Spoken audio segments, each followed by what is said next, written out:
Joel, welcome. Glad to have you here today. Thank you. So we're here to talk about one of Falmouth's most iconic spots, the Dome in Woods Hole. And throughout your life, you've had an involvement with that. So take us first through the history of how the Dome came to be, and then we'll talk about how it was a community gathering place for so many years. Well, my father was an architect in Falmouth. Fairly controversial one, unfortunately, because his architecture was what they called contemporary or modern, which Falmouth didn't think was that great. And so that went on for a while, and then he decided that he thought it would be a good idea to build a hotel. And in building a hotel, maybe we'd have a restaurant with it. And of course, it had to be different, and it had to. There was a lot of controversy when we were building it. At the time, it was 1953. I was 12 years old, but I do remember it very well. The Dome was the most controversial. Most of the people in Woods Hole, and you're familiar with the ethos, if that's the word, of Woods Hole, were vehemently against it. And all of the stuff that you see now about save the Dome, it's going to go down, was the exact opposite. If it goes up, it's going to ruin life as we know it. And it's very amusing that probably the grandchildren of the people that were fighting it going up are now fighting it going down. Anyway, my father, Bucky Fuller, R. Buckminster Fuller, was the inventor, if that's the word, the father of the Dome. And my father thought it would be fun to have that as a restaurant. So he got in touch with Bucky, who was quite a guy in his own right. I mean, he was on a stamp, and Bucky was quite a guy. And personally, he was like a grandfather to me. As I say, I was 12. He and his wife came and lived at our house for the summer of 1953 and lived with our family while the Dome was being built. And the Dome is an interesting structure in that it's very lightweight and it can span large areas, like a baseball field, for instance, But at that time, he had only built one commercially. He'd built one in Dearborn, Michigan for the Ford Motor Company. And when he got through with that job, he came to Woods Hole. The Woods Hole Dome is wood, and all the wood was pre-cut at MIT and was brought down on a couple of trucks. The dome structure itself is he called it dynamic. He made up the word geodesic, which describes the construction, but dynamic being that there are multiple panels, all engineered and fit together. And what enables a large space to be constructed without falling down and without any supports is that one piece was pushing on the other. So the building is always moving, and if you're in there and there's no people or nothing, you can hear it. It's cracking all the time. And it's not just wind, it just does that. Of course, that makes the outside rather tough because you've got a solid outside and the inside's moving. So consequently, it leaked a lot. That was really the hardest part. And we were working on that all the time. A guy named Dave Gardner was the roofer, and he tried everything in the world, that he could find, elastomeric to seal the joints. It was originally covered in Mylar in 1953. Mylar is a clear plastic. It was glued on to each panel, And that first year we were open, we opened in 1954. And those of you of my age remember that in 1954, Hurricane Carol came through at the end of August. And while you could walk on the mylar, it was strong enough to hold you. If you had something sharp, that was a different story. And it got pierced, and the whole thing got ruined. So 1 year after it was up, it was gone. The structure was fine, but the covering was gone. So then it was covered with what it is covered with now, which were sheets of fiberglass.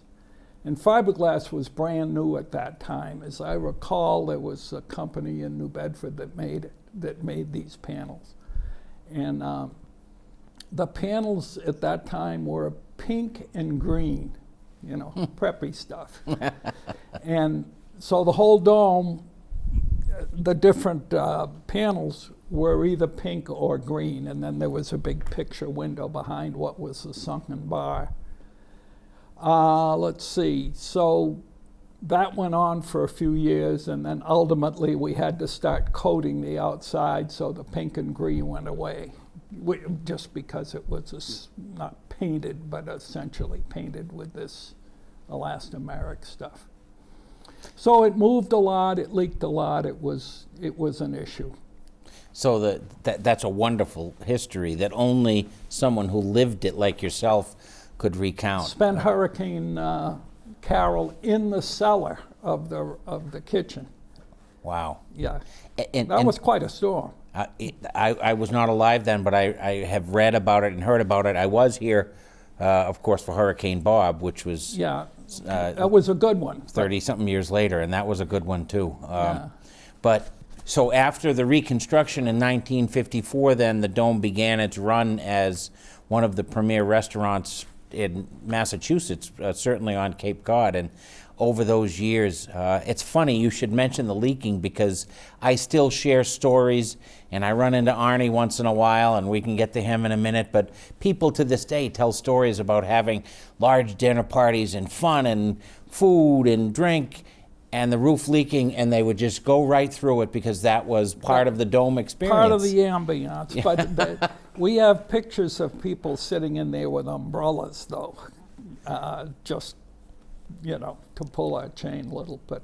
But isn't that part of what was sure. the experience? Because it was a local place. Right, people understood that, they expected it, so it wasn't as though they were put out by that, but it was part of what made it so special. Well, that's what we told them anyway. Well, it worked, you know? because, and that became, obviously a huge part of your life for many, many years. So tell us about the evolution of the restaurant, and it continued to be such an important part, not just of the Woods Hole Village, but of the Falmouth and the Cape Cod community. Well, I guess it was because my father was a local boy. He went to Lawrence High. I went to Lawrence High. We're locals. The town back in those days was a lot simpler than it is now. You literally knew everybody. Now I know you knew a lot of people and know a lot of people, but you sort of knew everybody. So when you were in the business, it wasn't I'm going to the Dome, it's I'm going to go see Joel. It became a personality thing, I think. And heck, if I ever took a night off, I'd run into somebody, say like you downtown, I'd say, hey, I was there the other night, where the hell were you? And, you got that a lot. So, it was a summer tourist place, but the locals went there. For sure. I grew up off of Davisville in East Falmouth, and the opportunity to travel to Woods Hole in general, but on a very special occasion, we would go there, and that was always a highlight for the family. And those memories, last a lifetime. And so your place has been part of so many memories for thousands of people, and that's. Well, I still get, I still run into people at the hardware store or whatever, who'll say just that, God, I remember coming there on Mother's Day. I remember this. I remember, different things, of course, weddings. And I just had it out in the hallway here. Your previous guest was telling me stories about a wedding he went to there and talking about Ernie. And, so it goes on all the time. Oh, absolutely. And Ernie was a big part of it. So for those watching this, Ernie, of course, is Ernie Grepstad, who was general manager was his title, or manager, but he was part of the heart and soul of that place, and certainly the personality. Ernie Grepstad was an exchange student at Lawrence High. I don't know if it was Falmouth High then. No, it was still Lawrence High then, I think. And for some unknown reason, they asked me to be one of his advisors. And I wasn't that much older than him, and he was very well adjusted and didn't seem to be having any problems. So I would take him to Red Sox games, and we just did stuff and became friends. So when his year was up, I said, what are you going to do? I'm going back to yeah, but what are you going to do? And he didn't really know. So one thing and another, I went to the Cornell Hotel School, and so we got him into the Cornell Hotel School, and then he started working summers for me. And then when he got through, I said, what are you going to do? And I said, well, why don't you come here? And he just came and never left. And, he, as we like to say, he's like a rash, you can't get rid of him.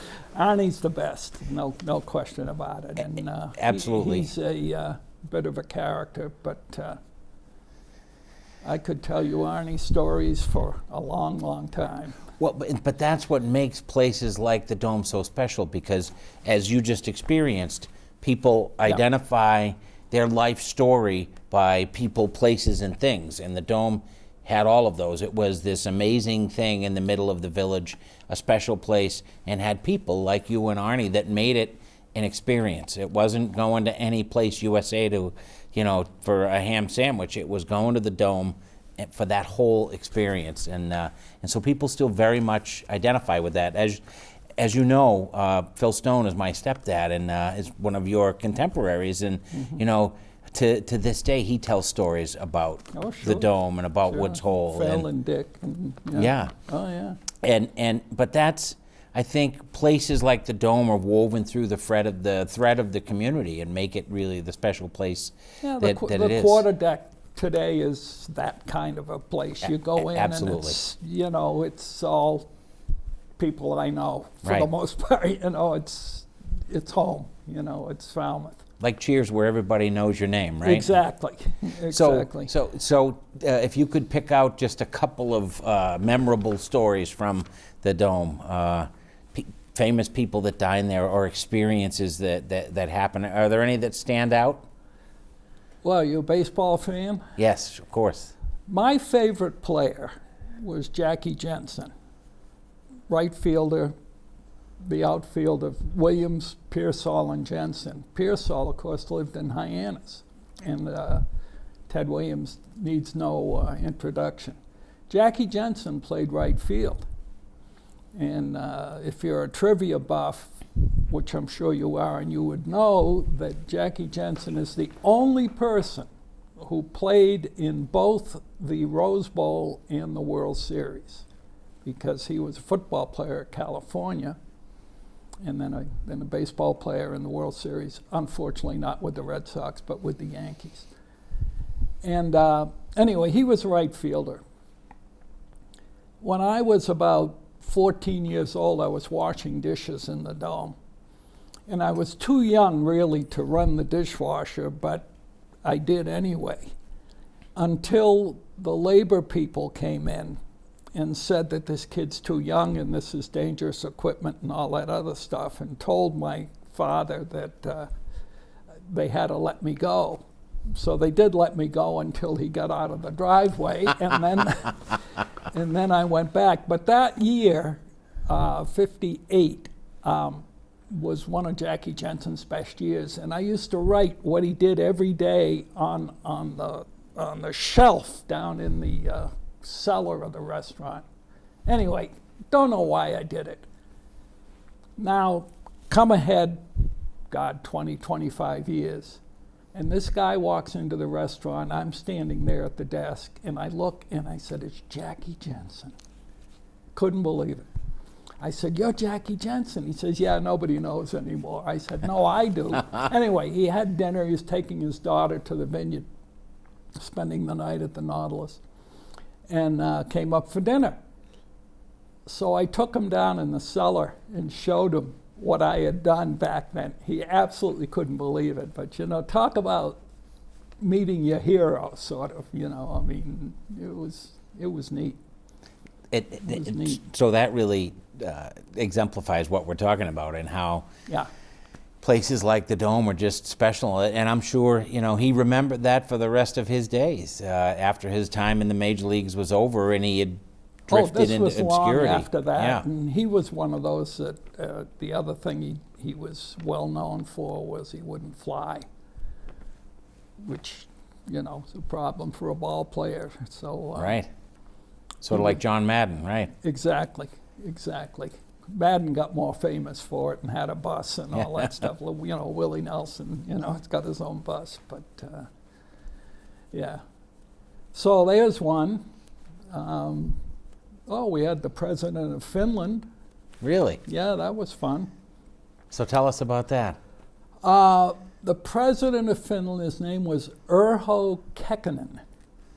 And he was obviously planning a visit to the States, and he wanted to go to oceanographic. He was very interested in oceanography, and I guess there's a lot of oceanography in Finland, you know, I mean, that kind of stuff. So that's what got him to Woods Hole, but they had to put him up for the night. So this was, oh my Lord, he had more U.S. Secret Service than his own. He had one little group of people that were guarding him, and then a whole bunch of our people that were guarding him, you know, Secret Service guys. And they had to come through and check out all the employees, and we all had little pins that we were wearing that were okay to get close to him and all this sort of stuff. That was sort of fun. Wow. And, you know, we fed him, and, you know, it was a good time. He had a good time. Jimmy Carter stayed with us. Really? Yeah. He was at the National Academy of Sciences. So his Secret Service guy came to me and said, and he wasn't president, he was past president when he came. He wasn't president at the time. And he said he wanted to take a jog. He said he liked to jog a mile or two every morning, which was well known. You know Carter was a runner. I said, well, you're in luck. We're right on the course of the Falmouth Road Race. So he said, well, show me, you know, where he'd go. So I took the Secret Service guy and down Church Street, around the lighthouse, of course, and, you know, back up through and then, you know, make the loop. Perfect. He thought that was great.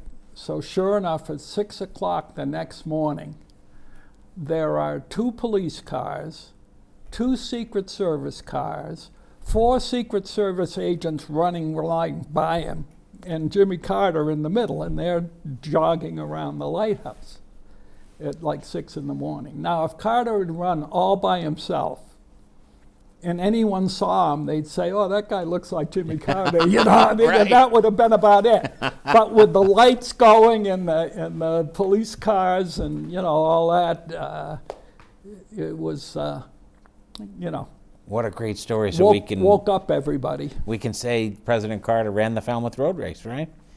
That's great. Yeah, and Hugh McCartney was down interviewing him, as a matter of fact. So all of the dating back over 100 years, the Falmouth Public Library, who is sponsoring this series, also had an effort that the Enterprise newspapers going back more than 100 years are now digitally preserved and online. Oh, good. So I'm going to go back and try to find that story. And I'm sure over the years there are a tremendous amount of photos and stories about the Dome when it was in its heyday. Sure.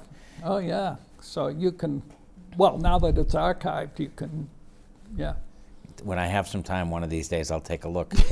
Well, this has been tremendously enjoyable. Anything in closing you want to share with us about your personal story related to the Dome or about the facility itself? Well, it was, you know, I miss it. It's not I don't miss everything, but you know, it's a lot of hours, so it's a lot of work. The problem with running a restaurant is that everybody eats 3 meals a day, so they're all experts. You know, you go to the doctor, and the doctor says do this, and you do it because you're not a doctor and you're hurt. You know, but you go to a restaurant, or actually a hotel, because you sleep every night. Right. You're an expert, and you know, it's an interesting dynamic, but I certainly enjoyed it. I enjoyed the people the most. I mean, what you're talking about, the fact that people, you know, just like what happened out in the hallway here, that's the best part. You know, that's just a lot of fun. That, you know, you made people happy, and Even if it was raining on them. well, yeah. I mean, that was like, as you very nicely pointed out, that was just part of the experience. Right. You know, it rained at Fenway too the other night, you know. Good point. You know. And people still had a good time. Yeah, sure. Well, thank you, Joel, to you and your dad and to Bucky Fuller for creating this opportunity for generations to have wonderful memories at that spot. Don't forget Ernie. And Arnie, that's right. And you know what? Maybe we'll have him in here to do one of these oral histories too, because you know, I was thinking when you mentioned the president of Finland before we close, is Arnie Finnish? No, Arnie's Norwegian. Okay. Yeah. He wishes he were Finnish. Yeah. I will ask him that question. That's great. Well, thank you for sharing some time and your memories with us and helping us preserve this beautiful slice of history for Falmouth. My pleasure.